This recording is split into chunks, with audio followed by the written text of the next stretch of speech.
Hi everyone. I am going to share with you a very valuable secret today, but you have to promise me to use it responsibly.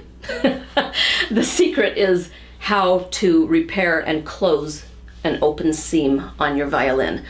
I didn't realize that a regular person could do this, and I don't recommend that you do. If you have the option to take it to a luthier, have a professional do it, because there might be an issue with your sound post. Your sound post might have moved.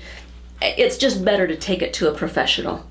But I was really in desperate trouble where I had a seam open up all the way from my button clear over to there, and I had a big performance coming up, and I live hours away from a luthier. There was no way I could get it fixed. So I desperately called a friend of mine who is a luthier, and he told me to try this trick. I was very nervous about it, but he assured me that if I was careful, it would be okay. The trick is to just re-moisten where the seam is open, because the glue that is used on your seams is water soluble. It's a hide glue, and by adding water, it becomes tacky again. It reconstitutes the glue, so that then if you clamp the violin closed, it can seal up those open seams. Now, let me just describe how I did it, but first, an open seam, for those of you who don't know, is obviously where the back or the front come unglued from the ribs.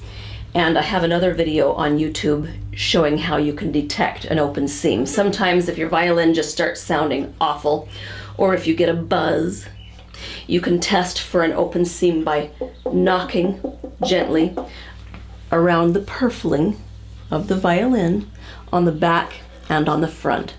Now, the two most common places for the seams to come open is the places where your skin contacts the violin a lot.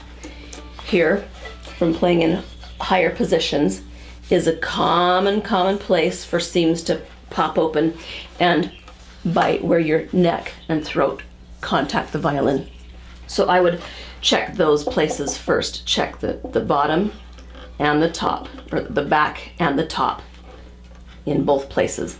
All right, now the trick is, all I took was a Q-tip, and I moistened it, not too much, but not too little, just enough to get it nice and wet, and I painted the water all along where I knew the seam was open, and I took two, believe it or not, just two household wood clamps from Home Depot, and I propped the violin up carefully. I protected the violin with cork.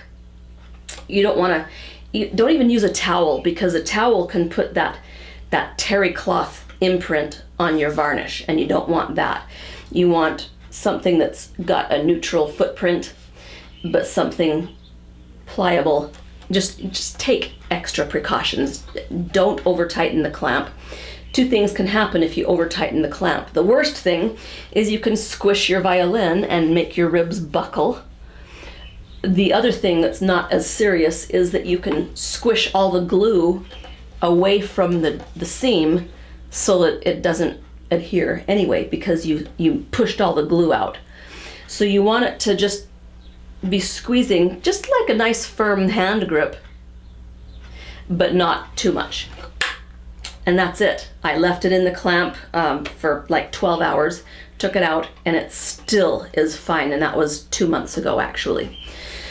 So, little tidbit for you, use it wisely and be very, very careful when you try to do home repairs on your violin. I refuse to be held responsible if you do something really bad to your violin, but if you're in a pinch, it could really, really bail you out. Okay? Good luck. See you in the next video.